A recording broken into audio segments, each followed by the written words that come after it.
हाय दोस्तों, तो कैसे हैं आप लोग। दोस्तों आज की वीडियो बहुत ही शानदार है। जल्दी से वीडियो देखते हैं। वीडियो के बारे में बात करेंगे वीडियो के एंड में। तो उससे पहले आप मेरे चैनल को सब्सक्राइब कर लें और बेल आइकन को प्रेस कर लें। तो वीडियो स्टार्ट करते हैं।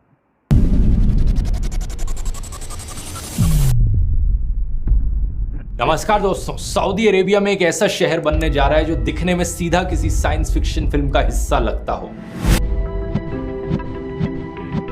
एक ऐसा फ्यूचरिस्टिक शहर जो एक लाइन में डिजाइन किया गया है। 170 किलोमीटर लंबी लाइन। ये लाइन ऊंचाई में 500 मीटर ऊंची, यानी आईफिल टावर की हाइट से भी ज्यादा ऊंची, चौड़ाई में सिर्फ 200 मीटर और इसके दोनों साइड पर बाहर की तरफ बहुत ही बड़े बड़े शीशे लगे हुए हैं। इसके अंदर हरी भरी ग्रीनरी और बहुत सारी फ्यूचरिस्टिक टेक्नोलॉजीज होंगी। कुछ एस्टिमेट्स के अनुसार इसे बनाने की टोटल कॉस्ट $1 ट्रिलियन तक पड़ सकती है और सऊदी अरेबिया का दावा है 2045 तक ये बनकर रेडी हो सकता है शहर। क्या ये सही में पॉसिबल है? इस डिजाइन के एक्चुअली में क्या फायदे और नुकसान हो सकते हैं और ऐसे मेगा प्रोजेक्ट का क्या इंपैक्ट पड़ेगा बाकी दुनिया पर? आइए जानने की कोशिश करते हैं ये सारी चीजें आज के इस वीडियो में। सऊदी अरब देश का जब भी जिक्र किया जाता है तो दो चीजें सबसे पहले दिमाग में आती हैं, रेगिस्तान और तेल। हालांकि ये चीज सच है कि ज्यादातर देश रेगिस्तान से घिरा हुआ है। टिपिकल डेजर्ट क्लाइमेट भी देखने को मिलता है सऊदी में, जहां पर दिन में तापमान 45 डिग्री सेल्सियस तक जा सकता है और रात में बहुत ठंड हो जाती है। लेकिन इसके अलावा देखा जाए तो सऊदी ज्योग्राफिकली काफी डाइवर्स देश है। यहाँ पर आपको सवानास, पहाड़ियां और वोल्केनिक फील्ड्स भी मिलेंगी। इनफैक्ट सऊदी में 2000 से ज्यादा डोरमेंट वोल्केनोज हैं, जिनमें से कई सारे तो एक्टिव वोल्केनोज भी हैं। इकोनॉमिकली सऊदी मिडिल ईस्ट की लार्जेस्ट इकोनॉमी है और दुनिया की 18th लार्जेस्ट। लेकिन ये बात सच है कि मोस्टली ये इकोनॉमी सिर्फ तेल पर डिपेंडेंट है। इनका मेजर एक्सपोर्ट पेट्रोलियम है और दुनिया का लार्जेस्ट एक्सपोर्टर सऊदी अरेबिया ही है पेट्रोलियम का। लेकिन क्योंकि दुनिया भर के देश अपनी तेल पर डिपेंडेंस खत्म करना चाह रहे हैं, इसलिए सऊदी अपनी इकोनॉमी को डाइवर्सिफाई करने में बहुत इंटरेस्टेड है। इस रीजन के कई और देशों की तरह, जैसे कि यूनाइटेड अरब एमिरेट्स ने भी बहुत कोशिश करी तेल से अपनी डिपेंडेंस खत्म करने की। यही कारण है कि दुबई को इतना बड़ा टूरिज्म हब बनाने की कोशिश करी गई है। सिमिलरली सऊदी अपना प्लान लेकर आया है, सऊदी विजन 2030। इसका मकसद है देश की और एस्पेक्ट्स में डेवलपमेंट करी जाए, जैसे कि हेल्थ, एजुकेशन, इंफ्रास्ट्रक्चर, टूरिज्म और नॉन ऑयल एक्सपोर्ट्स को बढ़ाया जाए देश के। इसी सऊदी विजन 2030 प्लान का एक हिस्सा है नियोम की स्मार्ट सिटी बनाना। सऊदी के क्राउन प्रिंस मोहम्मद बिन सलमान ने अपने देश का एक बहुत बड़ा एरिया इस नियोम स्मार्ट सिटी की डेवलपमेंट के लिए निर्धारित किया है। अब अपने आप में नियोम कोई एक स्मार्ट सिटी नहीं है, बल्कि ये नाम जो है एक रीजन के लिए इस्तेमाल किया जाना चाहिए। इस रीजन के अंदर कई सारे शहर होंगे, कई रिजॉर्ट्स होंगे और कई सारी और डेवलपमेंट्स होंगी। इन टोटल ये नियोम का जो एरिया होगा ये करीब 26,500 स्क्वायर किलोमीटर का होगा और इसकी लोकेशन कुछ यहां पर होगी, सऊदी अरेबिया के नॉर्थ वेस्टर्न हिस्से में, रेड सी के नॉर्थ में। ये टोटल साइज रफली इक्विवेलेंट है उत्तराखंड स्टेट के हाफ साइज से। इस एरिया को चुनने के पीछे एक ज्योग्राफिकल रीजन भी है कि यहाँ का जो क्लाइमेट है वो कंपैरेटिवली मॉडरेट क्लाइमेट है। सऊदी में रेगिस्तान के बीचों बीच जो क्लाइमेट होता है वहां पर ज्यादा गर्मी होती है। यहाँ रेड सी के पास है ये। नियोम शब्द का मतलब अपने आप में बड़ा इंटरेस्टिंग है। ये नियो प्लस एम से बना है। नियो एक प्रीफिक्स है जो एंशिएंट ग्रीक से आता है, जिसका मतलब बेसिकली न्यू होता है, नया कह लो। और एम यहाँ पर दो चीजों को रिप्रेजेंट करता है। एक इनके प्रिंस का खुद का नाम मोहम्मद बिन सलमान, तो मोहम्मद से एम आ गया। और दूसरा एक अरेबिक वर्ड है मुस्तकबल, इसका पहला लेटर भी एम होता है और इस शब्द का मतलब फ्यूचर होता है। ये एक आइडियल शहर बनाना चाहते हैं जो न्यू फ्यूचर हमें दिखाए। डेवलपर्स के अनुसार नियोम के अंदर 10 अलग अलग प्रोजेक्ट्स होंगे, जिन्हें 10 अलग अलग रीजन्स करके पुकारा जा रहा है। इन 10 में से 4 रीजन्स की डिटेल्स ऑलरेडी अनाउंस कर दिए गए हैं। पहला एक ऑक्सीगन, एक ऑक्टेगन शेप्ड फ्लोटिंग पोर्ट, जिसे नेक्स्ट जनरेशन इंडस्ट्रियल सेंटर बनाया जाएगा नियोम का। दूसरा ट्रोजेना, जो कि पहली मेजर आउटडोर स्कीइंग डेस्टिनेशन होगी अरेबियन पेनिनसुला की। इसकी ओपनिंग बताई गई है 2026 में होगी, सिर्फ 3 साल बाद। और इतना ही नहीं, इस एरिया को ऑलरेडी बिड मिल चुकी है कि यहाँ पर एशियन विंटर गेम्स 2029 होस्ट किए जाएंगे। ये सऊदी की one of the highest mountain ranges पर लोकेटेड होगा और यहाँ पर तापमान एक्चुअली में सर्दियों में 0 डिग्री सेल्सियस से अक्सर नीचे चले जाता है। लेकिन फिर भी बताया जाता है कि जो स्नो यहाँ पर यूज करी जाएगी वो फिर भी मैन मेड होगी, क्योंकि नेचुरली यहाँ पर कोई इतनी बर्फ नहीं गिरती। तीसरा है सिंधाला, एक लग्जरी रिजॉर्ट कॉम्प्लेक्स जो सिटी की कोस्ट के बाहर लोकेटेड होगा। यहाँ पर करीब 2400 लोग होस्ट किए जाएंगे। ये 840,000 स्क्वायर मीटर्स में फैला एक लग्जरी आइलैंड होगा जहां पर ढेर सारी चीजें करने के लिए होंगी।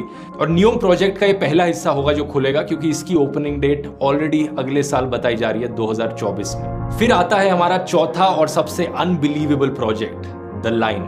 द लाइन को 10 जनवरी 2021 को अनाउंस किया गया था और बहुत से लोगों को डाउट था कि ये बनेगा भी या नहीं बनेगा, ये सिर्फ एक इमेजिनेशन करी जा रही है। लेकिन at this point of time इसकी कंस्ट्रक्शन ऑलरेडी शुरू हो चुकी है। इवन दो ये एक बहुत बड़ा डाउट है कि ऐसी टेक्नोलॉजीज ये चीजें बनाने की हमारे पास अभी एग्जिस्ट करती है या नहीं करती। सबसे खास बात इस प्रोजेक्ट के बारे में है इसका डिजाइन। 170 किलोमीटर लंबी एक लाइन, ये पूरा शहर 500 मीटर ऊंची स्काई स्क्रेपर्स के बीच में सिचुएटेड होगा। ऐसी इमारतें जो लीनियर होंगी, लाइन के फॉर्म में चलेंगी आगे, और जिनकी बाहर की तरफ शीशा लगा होगा। अपने आप में जो आइडिया है ये कोई नया नहीं है। सिमिलर आइडियाज प्रपोज किए गए थे 1800s और मिड 1900s में भी। हालांकि तब किसी के पास इतने रिसोर्सेज नहीं थे और पैसा नहीं था इन सारी चीजों को एक्चुअली में इंप्लीमेंट करने के लिए। ये शहर एग्जाम्पल है 1960s के कॉन्सेप्ट का, जिसका नाम है आर्कोलॉजी। आर्कोलॉजी बनता है आर्किटेक्चर प्लस इकोलॉजी के शब्दों से। ये एक ऐसी फील्ड है जहां पर आर्किटेक्चर का इस तरीके से इस्तेमाल किया जाए कि हम डेंसली पॉपुलेटेड एरियाज बनाए शहरों में सबसे एफिशिएंट तरीकों से। एक ऐसा शहर जो अपनी आसपास की एनवायरनमेंट को सबसे कम डैमेज पहुंचाता हो। यही एक कारण बताया जाता है द लाइन के कॉन्सेप्ट के पीछे कि लाइन में क्यों बनाना इस शहर को, ताकि आसपास का जो भी नेचुरल लैंडस्केप है उसे कम से कम डैमेज पहुंचाया जा सके। इस आर्कोलॉजी के प्रिंसिपल से इंस्पायर्ड कुछ रियल लाइफ एग्जांपल्स अभी भी मौजूद हैं, जैसे कि अंटार्कटिका में मौजूद रिसर्च स्टेशंस। ऐसे रिसर्च स्टेशंस जहां पर हजारों लोग रह सकते हैं, काम कर सकते हैं और अपनी बाहर की एनवायरनमेंट से इंसुलेटेड रहते हो, ताकि बाहर की एनवायरनमेंट पर कोई डैमेज ना पहुंचे और कंप्लीटली सेल्फ सफिशिएंट हो। द लाइन प्रोजेक्ट भी यही करने की कोशिश करेगा, क्योंकि इसकी जो चौड़ाई होगी वो सिर्फ 200 मीटर की होगी। इसका मतलब 170 किलोमीटर्स बाय 200 मीटर्स, इसका जो एरिया है सिर्फ 34 स्क्वायर किलोमीटर्स का। और इसके डेवलपर्स के अनुसार यहाँ पर 9 मिलियन लोग रहेंगे। ये न्यूयॉर्क शहर की पॉपुलेशन है, लेकिन न्यूयॉर्क शहर के एरिया से करीब 20 गुना छोटा एरिया है। तो जो ओवरऑल फुटप्रिंट है वो बहुत छोटा हो गया। इस शहर के अंदर मल्टीपल लेयर्स प्लान करी गई हैं वर्टिकली देखा जाए तो, ताकि लोग 3 डायमेंशंस में मूव कर पाए, ऊपर, नीचे और साइड में। और इस नए कॉन्सेप्ट को इन्होंने नाम दिया है जीरो ग्रेविटी अर्बनिज्म। ऊपर से इनके डेवलपर्स का दावा है कि नियोम को 100% रिन्यूएबल एनर्जी से पावर किया जाएगा। सोलर, विंड और हाइड्रोजन बेस्ड पावर जनरेशन का इस्तेमाल किया जाएगा। इसके अंदर ट्रांसपोर्टेशन के लिए कोई सड़कें नहीं होंगी, कोई गाड़ी नहीं होंगी, बल्कि लोगों के चलने की जगह होंगी, जहां पर पार्क्स होंगे, ग्रीन स्पेसेस होंगी। और क्योंकि ये 170 किलोमीटर लंबी लाइन है, हाई स्पीड ट्रांसपोर्टेशन का इस्तेमाल किया जाएगा लाइन को एंड टू एंड कनेक्ट करने के लिए। अंदर का डिजाइन इस तरीके से होगा, इनका कहना है कि हर चीज 5 मिनट के वॉकिंग डिस्टेंस पे available. Residents have access to all their daily needs within 5-minute walk neighborhoods. अंदर क्लाइमेट कंट्रोल भी किया जाएगा ताकि एक कंसिस्टेंट क्लाइमेट रखा जा सके, इवन दो अगर बाहर बहुत जलती हुई गर्मी भी है। और क्योंकि ये लाइन एक एंड से समुद्र तक जाएगी, रेड सी तक, इसे ट्रेडिंग के लिए भी एक बड़ी पोटेंशियल बताया जाता है, क्योंकि दुनिया की ट्रेड का 13% हिस्सा एक्चुअली में सुएज कैनाल से होता हुआ गुजरता है। ऊपर से एक नियोम बे एयरपोर्ट बनाया जाएगा इसके पास, जिसकी लोकेशन ऐसी होगी कि 40% दुनिया की चीजें उससे सिर्फ 6 घंटे दूर हों। ये तो इसलिए क्योंकि सऊदी अरेबिया की अपने आप में ही लोकेशन ऐसी है कि यूरोप, एशिया, अफ्रीका सबका ये सेंट्रल पॉइंट बन जाता है। फिर इनके डेवलपर्स का दावा है कि आर्टिफिशियल इंटेलिजेंस को द लाइन में सीमलेसली इंटीग्रेट किया जाएगा, पर्सनल और कमर्शियल लाइफ दोनों में। यहाँ सिस्टम्स बनाए जाएंगे जो डेटा गैदर करे, एनालाइज करे और हर किसी को पर्सनली केटर करे उससे। इसका एग्जैक्टली मतलब क्या हो सकता है ये गेस करना बड़ा मुश्किल है, लेकिन ये एक बड़ी डिस्टोपियन चीज भी हो सकती है। आप इस स्मार्ट शहर के अंदर जहां भी घूमते हैं, जहां भी जाते हैं, आपको ट्रैक किया जाएगा और उसके बेसिस पर आपको एड्स बेची जाएंगी या प्रोडक्ट सेल किए जाएंगे। ये एक बहुत बड़ा डेंजर पॉइंट है ऐसे फ्यूचरिस्टिक शहरों का। वैसे ये चीज ऑलरेडी कुछ हद तक आपके साथ ऑलरेडी करी जाती है जब आप इंटरनेट का इस्तेमाल करते हैं। जहां जहां आप जिस वेबसाइट पर जाते हैं वो वेबसाइट आपको ट्रैक करती है, आपके लाइक्स और डिसलाइक्स को समझती है कि अमेज़न पर आप क्या खरीद रहे हैं, सर्च क्या कर रहे हैं, गूगल पर किस चीज के लिए सर्च कर रहे हैं। अच्छा, आपको उस चीज में इंटरेस्ट है तो आपको जो एड्स दिखाई जाएंगी उसी प्रोडक्ट की दिखाई जाएंगी जिस चीज में आपको इंटरेस्ट होगा। इस तरह की ट्रैकिंग अगर एक नेक्स्ट लेवल पर पहुंच गई और भी खतरनाक हो सकती है। लेकिन इंटरनेट पर अपने आप को ट्रैक होने से बचाने का एक बहुत ही आसान तरीका है VPN का इस्तेमाल करना। और मेरी राय में one of the best VPN apps है यहाँ पर NordVPN। NordVPN आपको इंटरनेट पर एक सिक्योर और प्राइवेट कनेक्शन देता है। आपके इंटरनेट ट्रैफिक को रूट किया जाता है एक रिमोट सर्वर के थ्रू। इसका बेसिकली मतलब ये हुआ कि आपका आईपी एड्रेस छुप जाता है। आप चाहें तो अपनी लोकेशन स्पूफ कर सकते हैं ये प्रिटेंड करके कि आप किसी और कंट्री में हैं। NordVPN के पास हजारों सर्वर्स हैं दुनिया भर में। इससे तब भी मदद मिलती है जब आप कुछ कंटेंट स्ट्रीम कर रहे होते हैं ऑनलाइन और किसी दूसरी कंट्री में रहकर आपको उस कंट्री के हिसाब से कंटेंट स्ट्रीम करना हो, कोई स्पेसिफिक शो या मूवी देखनी हो जो आपकी कंट्री में अवेलेबल नहीं है। जो कंट्री रिस्ट्रिक्शंस है उन्हें बाईपास किया जा सकता है वीपीएन के थ्रू। ऊपर से जब आप वीपीएन का इस्तेमाल करते हैं तो वेबसाइट्स आपकी कोई पास्ट हिस्ट्री का रिकॉर्ड नहीं रख सकती। जब फ्लाइट्स और होटल्स बुक कराएंगे वहां पर भी आपको बेस्ट पॉसिबल डील्स मिलेंगी क्योंकि आपको पहले से ट्रैक नहीं कर रखा होगा उन वेबसाइट्स ने। आप इंटरेस्टेड हैं अभी जाकर ट्राई आउट कर सकते हैं। NordVPN का 2 साल का प्लान आपको एक बड़े डिस्काउंट पर मिलेगा प्लस एक एडिशनल महीना फ्री मिलेगा अगर आप ये लिंक इस्तेमाल करेंगे nordvpn.com/dhruv। और ये रिस्क फ्री है क्योंकि NordVPN की 30 डे मनी बैक गारंटी है। ये लिंक आपको नीचे डिस्क्रिप्शन में भी मिल जाएगा। या NordVPN का धन्यवाद इस वीडियो को स्पॉन्सर करने के लिए। और अब अपने टॉपिक पर वापस आकर समझते हैं द लाइन प्रोजेक्ट की डार्क साइड को।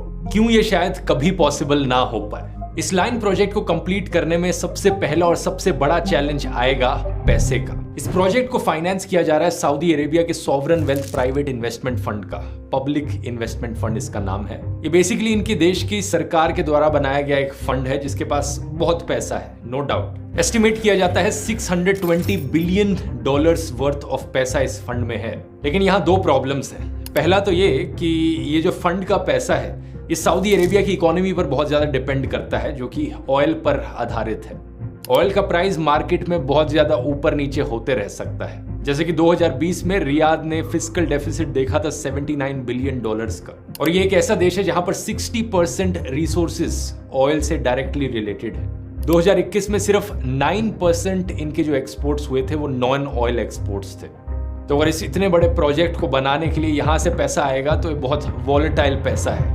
पता नहीं फ्यूचर में कितना नीचे गिर जाए ये पैसा। लेकिन दूसरी प्रॉब्लम यह है कि अगर इस फंड का सारा $600 बिलियन का पैसा भी इस प्रोजेक्ट में लगाया जाए तो भी काफी नहीं होगा। इनिशियल प्लान था नियोम को साल 2030 तक कंप्लीट करने का और इसके लिए $500 बिलियन एलोकेट किए गए थे। कुछ रिपोर्ट्स का कहना है कि ये चीज साल 2050 तक भी कंप्लीट ना हो और उसकी वजह से कॉस्ट और भी ज्यादा बढ़ जाएंगे। इसी कारण से एस्टिमेट किया गया है कि इस पूरे प्रोजेक्ट की कॉस्ट $1 ट्रिलियन पड़ सकती है। अब $1 ट्रिलियन तो इनके फंड के पास भी नहीं है तो बाकी और इन्वेस्टर्स की जरूरत पड़ेगी बाहर के देशों से।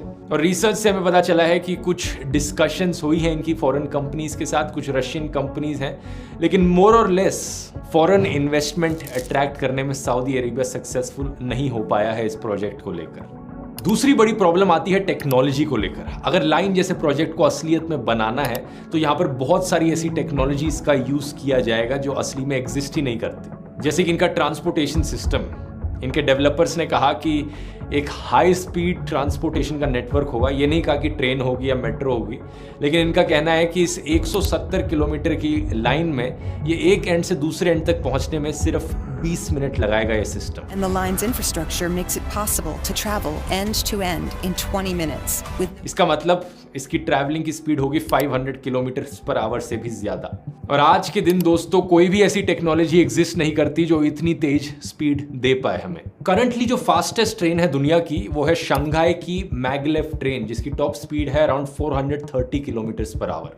ये बात सच है कि 2015 में एक जापानीज मैगलेव ट्रेन ने टॉप स्पीड का रिकॉर्ड तोड़ा था। एक टेस्ट रन में 603 किलोमीटर/आवर की स्पीड भी अचीव कर ली गई थी, लेकिन वो एक टेस्ट रन थी। रेगुलर ऑपरेशंस में अभी तक हम 430 किलोमीटर/आवर की एवरेज स्पीड से ज्यादा नहीं पहुंच पाए। ऐसे ही 500 मीटर ऊंचे शीशे आज तक किसी ने बनाए नहीं है। थियोरेटिकली पॉसिबल जरूर है, लेकिन प्रैक्टिकली कोई नहीं जानता कि क्या चैलेंजेस आएंगे इतने ऊंचे शीशे बनाने में, स्पेशली अगर वो 170 किलोमीटर एक डायरेक्शन में जाएंगे। इनका पर्पस भी क्लियर नहीं किया गया है। अभी के लिए देखकर लगता है कि एस्थेटिक्स के लिए इन्हें सिर्फ लगाया गया है, बस कि दिखने में प्रोजेक्ट बहुत फ्यूचरिस्टिक और अच्छा लगेगा, इसलिए इसके बाहर की तरफ शीशे लगा दिए गए हैं।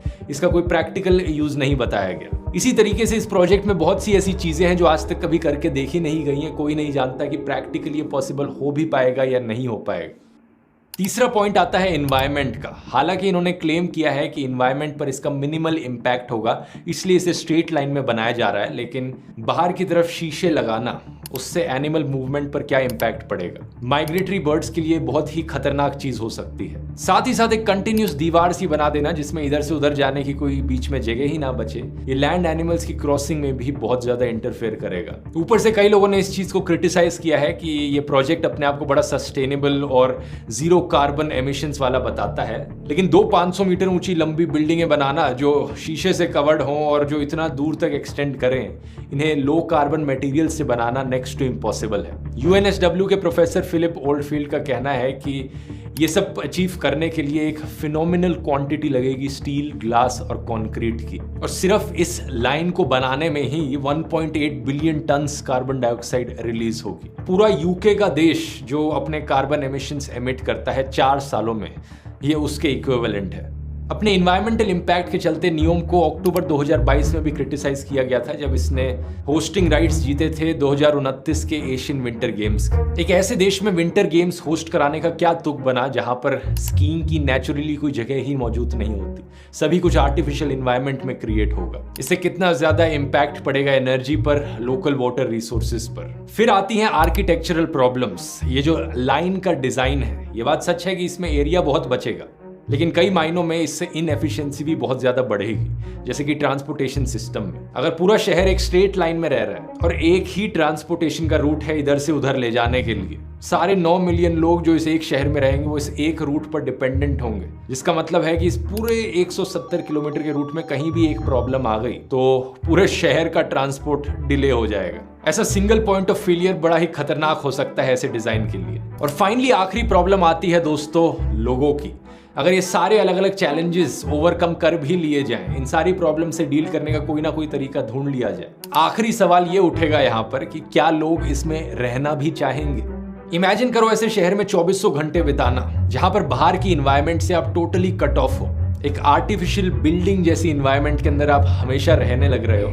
बाहर खुली हवा एंजॉय करने के लिए जाना है तो कुछ भी नहीं मिलेगा। बाहर निकलते ही आप पीछे मुड़कर देखोगे और दूर दूर तक बस एक शीशा दिखाई दे रहा है। ऊपर से अंदर जब भी रहोगे तो कॉन्स्टेंटली सरकार की सर्वेलेंस होगी, कॉन्स्टेंटली आपको ट्रैक किया जाएगा। सुनने में ये एक रहने लायक शहर कम और साइंस फिक्शन डिस्टोपिया ज्यादा लगता है। आपकी क्या राय है यहाँ पर? क्या आप ऐसे शहर में रहना चाहेंगे? नीचे कॉमेंट्स में लिखकर बताइए। मेरी राय में ये जो लाइन का ड्रीम प्रोजेक्ट है, आने वाले टाइम में ये एक ड्रीम ही बना रह जाएगा, इसी के ही ज्यादा चांसेस लगते हैं। ऐसा मैं क्यों कह रहा हूं? क्योंकि इससे पहले सऊदी अरेबिया ने दुनिया की टॉलेस्ट बिल्डिंग बनाने की भी कोशिश करी थी। उसकी कंस्ट्रक्शन भी शुरू हो गई थी, 1/3 बिल्डिंग भी कंप्लीट हो गई थी, लेकिन फिर उसे अबैंडन कर दिया गया। आखिर क्या कारण है कि बुर्ज खलीफा से ऊंची बिल्डिंगें बनाने में इतनी प्रॉब्लम्स आ रही हैं? इस चीज को मैंने इस वीडियो में डिटेल में एक्सप्लेन किया है, यहां क्लिक करके देख सकते हैं। ये वीडियो पसंद आया तो ये वाला भी जरूर पसंद आएगा। बहुत बहुत धन्यवाद।